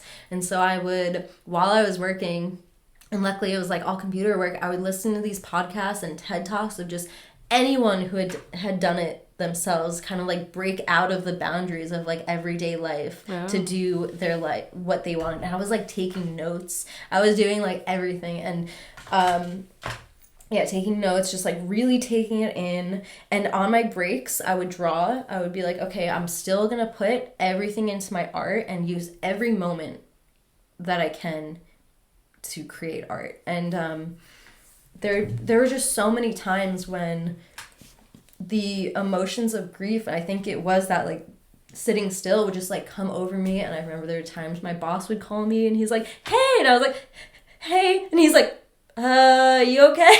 And I'm just like, yeah, and he's like, you should go home. And I was just like, thank you, like crying hysterically, like not even telling him fully what's going on. But yeah, just that really, like, sitting there for 8 hours, I just remember being like, this is not it. This isn't, my soul is just so unhappy here. Yeah. My soul wants more. What can I do? And I just remember being also really nervous about that because they brought me in to train me as like the new graphic designer for the company. And there was this older woman who had been working there for maybe like almost 20 years, and she was trying to go into retirement. And so she was giving me all her knowledge. And so I felt this like really big pressure too. And so I was like, I don't know when I'm going to do it. You're like, I'm not staying here for 20 years. Yeah, exactly. I was like, I know that's not it, but I'll figure it out. Yeah, so I just, this like really deep, and so that's when I really kind of started going back into Metamorphosis, and I was like, it turned into Metamorphosis mindset, and so it was me really going into the depths of myself and being like, how do I change everything I've ever known, basically, and like reprogram myself, which is still something I go through daily. But I think the loss of Shelby really, really like got me in tune with myself and what I wanted from this life. And I was like, Shelby would never, like, she would hate, not even her as a person, her soul wouldn't want me to be here miserable and spending my days like this. Like, there's way more out. I think there's more that I can express, and things I've been too afraid. I've always felt like I was just this quiet girl living in my own world, and me finally seeing that, yes, there's stuff to talk about. There's emotions I have that like other people will be able to relate. So it took me, and of course that was in 2019 when I decided that whole thing, when I started working there, and then 2020, the pandemic hit, and it was actually like, as selfish as this is gonna sound, like it was weirdly a good time for me because I really needed to like that reclusion. And during that time, actually, one of the times when I got sent home early for crying, I was like so sad about my grief. I had this huge like 5-foot panel that I had home from school from painting, and I started painting it. I started painting it in honor of Shelby, and every time that I would feel grief, I would start painting. And so I think I started it on one of her like death anniversaries, or maybe on her birthday, and then I finished it a year later on the death anniversary. So every time I would feel really sad, I would go to it and I would cry and like dance and just like let myself really feel it. And so that was one of the things that while I was working, like I was able to work on, which was really cool. And like, yeah, and just have a place to put my grief, and even though it'd been like 2 years and 3 years later. So yeah, and then the pandemic hit, and I already had the plan for like, I need to leave. And I think other people were starting to feel that. And I think the pandemic kind of gave people like, what are we doing? Kind of everyone was like, wait, things can change so quickly, which is the microscopic feeling I'd been feeling. And now it was coming on a broad world event that every single person is like, what the fuck? What is life? Yeah, and they're like, wait, I've been working in this office for 20 years and then it can just be taken away from me just like that. And so, yeah, I think people started questioning things, and I definitely was in that process. And I just was like really in the process of like sitting with my darkness, and yet at the same time I feel like I wasn't fully processing. So it's funny what you think. There's so much to process about 2020. Just life. Okay, because I was just gonna say, yeah, I've been really realizing there's been some processing that has not happened of the pandemic, but that's a whole different podcast. Yeah, seriously, I know. And now I'm also thinking like how much, because I was still processing the past that I didn't get to process the present, and now I'm, it's like always this whole thing. So, yeah, and so I was also working from home, which was really helpful for me to, I was like creating more art at the time when I was supposed to be working, and I was working, but it was like they gave me this like, somehow I got like demoted from graphic design, and they gave me this like super easy job. I think they felt bad for me, and they also realized that maybe I wasn't like equipped to be the main graphic designer. I definitely wasn't letting myself be that.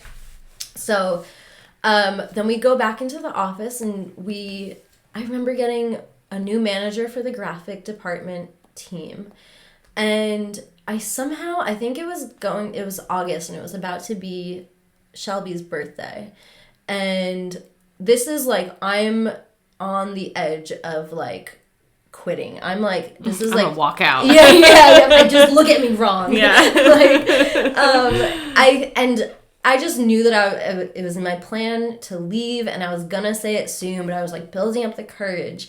And yeah, so I ended up telling this new manager that tomorrow's my best friend's birthday, and she passed away.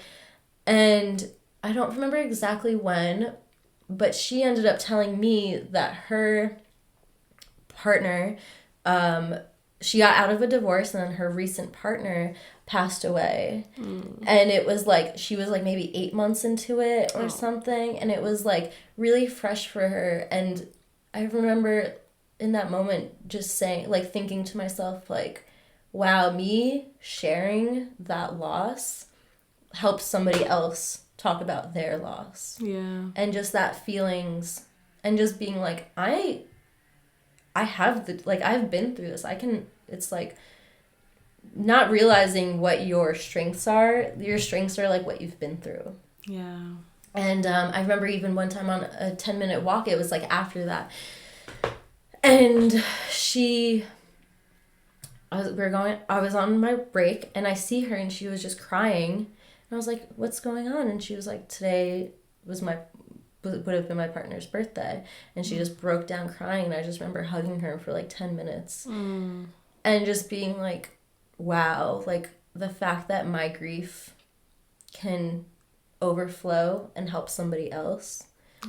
And I think in those moments I started thinking like, I'm kind of interested in doing like grief work for other people. I'm like, what would that be like? Like, and you know, a couple of years has passed, and I feel like I wasn't even though I was writing and I was crying, and the whole pandemic had basically happened. This was in 2021. So I wasn't really thinking about my grief as much anymore. And it definitely wasn't like in the forefront of my brain as much.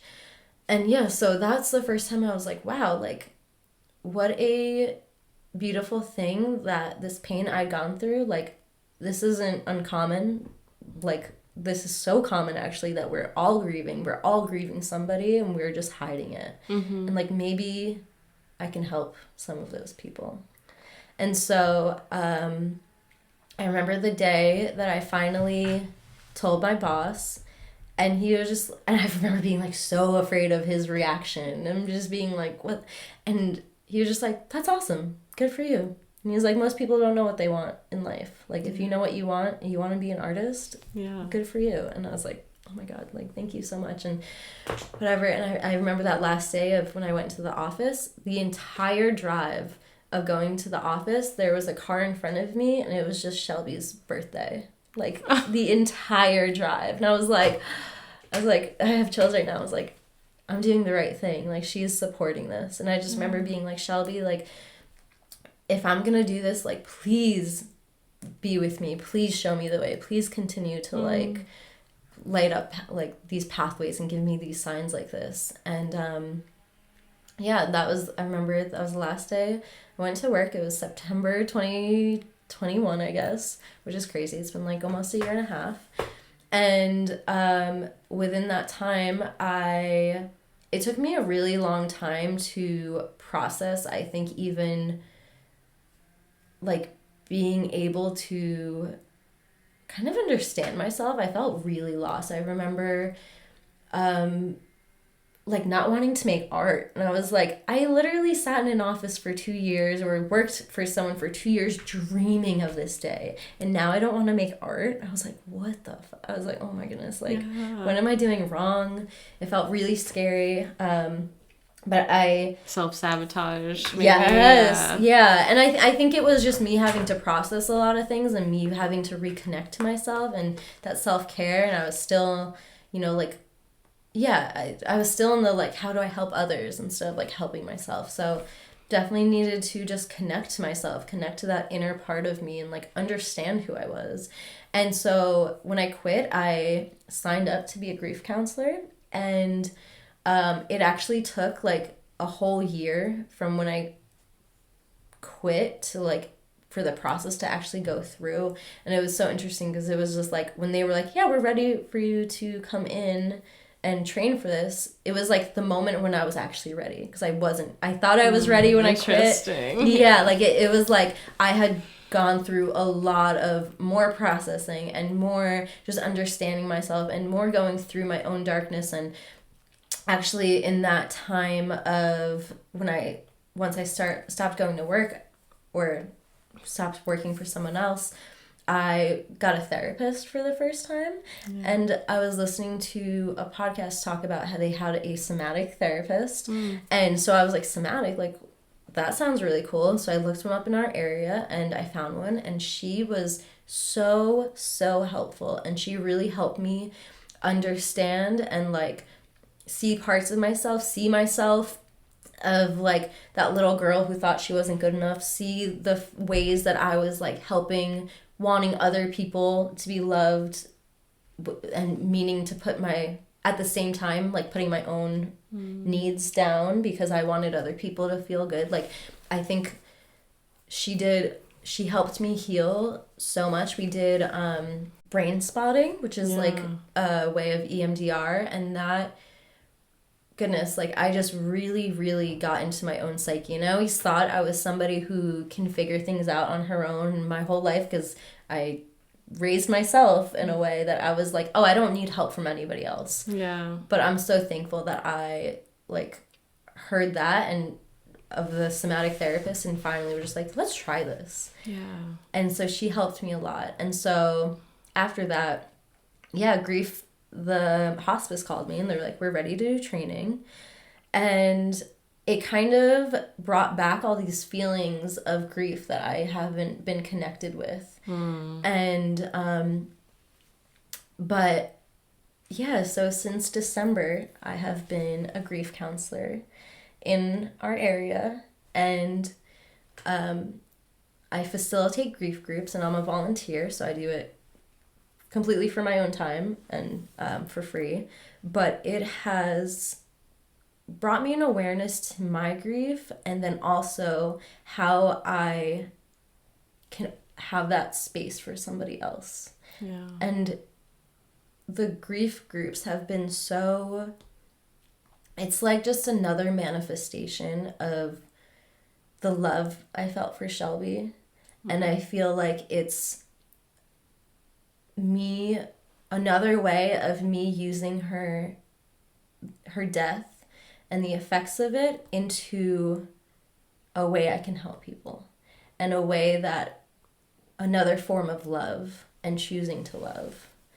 And in the grief groups, like, there's someone who's been coming since December and it's March now, and I can just see their growth so much. Of, they say it themselves, like, they were shattered in pieces and then they now feel like a whole person again, which I think is the process of grief. You feel like you're shattered, and then you slowly start to find these pieces of yourself and pick yourself back up. And I'm like, I get to experience and I get to witness this woman, this person becoming themselves again, all because of the butterfly effect of me losing Shelby. Yeah. It's been really inward, and I can finally put that love out. Yeah, she just continues to guide you. Yeah, definitely. Wow.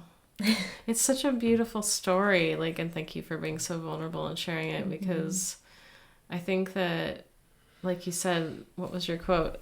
Love, or guilt, not guilt. Grief is just love with nowhere to go. And so, like, I think this is such a beautiful example of, like, here it's going, it's moving and it's morphing into this expression and these spaces that you get to hold for people to be vulnerable. And I think that this is really going to encourage people to find ways to do something. I don't want to even say do something, because I hate it's being something. It's a beingness with the grief. It's so much more than like the actions that you take. It's like, how can the love be expressed? I was just gonna say express. And I feel like Metamorphosis is also an expression of that love.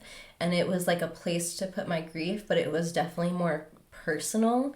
And it's like me expressing my inner world finally, and having the voice for it, and having the strength because of my grief, and knowing that this time is short, so let me just, why am I hiding myself anymore? Let me just like show myself. And then being a facilitator is like me getting to help other people's expression. Yeah, of right. grief. No, totally. Yeah, I mean, I just was even thinking about, like, I have a couple of your shirts, but one of my favorite ones is, like, a black t-shirt, which is, like, I don't know, I just love wearing black. But it's the tombstone with enjoy it while you have it. And it's, like, I love wearing that shirt because I get a lot of compliments on it. Really? Yeah, and then just, like, it's always that reminder of just, like, I remember you, and I remember Shelby's story, or your story with Shelby. I obviously didn't know Shelby, but it like affects me, in that way where I'm just thinking, I think it's so beautiful that it's like you do get to know Shelby, and Shelby's life had such a powerful like wave of effect that now you get to be like, she gets to be a part of you in a way, and her story lives on because she lived, and because she was such a powerful force. And because I've carried it with me, it gets to affect you. It gets to affect other people that love me, and other people that do wear my art and do, like, it's like her spirit is going so far. Yeah. Yeah, it's crazy. Like, I can feel that so much, and it's crazy to, like, not have ever met somebody in person, but to, like, to feel that energy. I know. We got chills. Okay, side joke. Anastasia, someday I'm gonna have to commission you. You have to have a shirt that says "That gave me chills." I swear. That's gonna be the name of your documentary, right? Yes, exactly. No, but it's just like, I mean, it helps me when I see that shirt when I wear it, and it's to, like, make the most of my life, and to have that butterfly effect on other people too. So this is why it's so important that we, like, listen to our spirit angels, our angel, and also, but not just that, but it's just like, it's you being in alignment to the point where it's like the work that you are doing is so important for this reason, that the way it's having a vibrational effect. Oh goodness. So. Yeah, like the tidal wave of her life and the loss of her. Yeah, and thank you. It is like, it's able to express itself because I'm present with it. Yeah. And it's able to have new forms because I've been honest with it, and because I want to express it, because I have chosen love. Yeah. And I think it's really easy when we feel these really deep feelings of loss and losing someone that's so important to your life, to just keep burying ourselves. Yeah. But I truly believe, and I know, and I'm just talking about the experience of knowing Shelby. Shelby would never want me to ever bury myself. She was so supportive. Yeah. And I don't think the people, I've listened to a lot of podcasts and mediums speaking to loved ones and stuff. I don't think these people that we've lost and loved, they don't want us to bury ourselves in the grief. They, of course, they understand feeling it, but they're like, you're still there. Live it. I want you to take the love that you have for me and spread it. And just put it out into the world. And I really do believe that when we're gone, we will be reconnected with these people. And I've just had, like, so much, just the energy and confirmation that there's still something. There's still something out there. I understand, like, in science, energy cannot be destroyed or created. Shelby's energy is out there in a different form. Yeah. All these people, their energy is out there in a different form. Whether it's you believe that it just goes back to the trees, or maybe that it can give us signs. I don't know, and that's a whole other thing to think about. But it is important to think about, like, where you feel with that and what resonates with you. But I do think that at the end of the day, at the end of this life, those people we lost would not want us to not shine and not be ourselves and not be in the alignment of love. Yeah, exactly. Yeah. So I think that's a good thing for people to sit with that are listening, is really thinking about, feeling into maybe the person that you lost and having them energetically be with you. What does your life look like moving forward, with this person being in a new form, knowing that they're still there. Yeah. And I also understand that concept is kind of hard for people to take in, and maybe that doesn't even make it easier that they're here in a different form. If anything, maybe that makes it harder. Maybe it's easier to just cut off the ties. But the truth is that there was a person on this earth that you loved, and they're not here anymore, and I'm so sorry for that loss. But what are you going to do with that love? Yeah. You can either let it shine or just bury it in anger and upset. And those are totally valid and understandable. Yeah. And normal parts of the grief process. Exactly. Very, very normal. But at some point, it's going to feel good to let it out. And thank you so much for sharing. Thank you so much. This was so good. This was really good. So how can people connect with you and support you? I know that you just started a Patreon, which we've been having some discussions about. And it's super exciting. I know that's, Yeah, so I did just start a Patreon, and the Patreon is www.patreon.com/metamorphosis198. And on that Patreon, I'm going to be just sharing more writing and more personal writing, and probably tools that I've used to take care of myself, to connect with myself. I'm going to eventually hopefully share videos of our beautiful nature and where we live, and just really explore the depths of myself while getting support. But the most important part of that is just writing the story of my grief, and that's where you would get bits of it, and the best way to support that. But on Instagram is where you can see all my art. So I'm metamorphosis.mindset. And also I have a website, metamorphosis.love, where you can buy clothes and art that I currently have for sale. Yeah, and do go see her stuff, because it's fun. You have so many fun clothes, and then of course little posters, and I don't know if you have any giant posters. I was gonna say little and big, but I was like, I actually don't know if you have big posters, but not currently, but maybe one day. Yeah, and then just lots of cool stickers, paintings.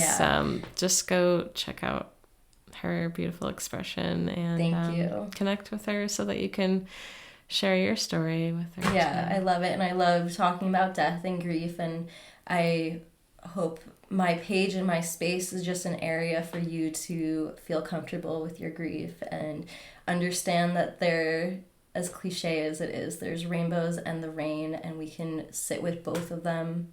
We can be happy and also really sad that we're sad and that we're grieving. And yeah, thank you so much for this space. Thank you for listening, and I appreciate you. Thank you for existing. Yeah, I love you. I love you. Thanks for listening, guys.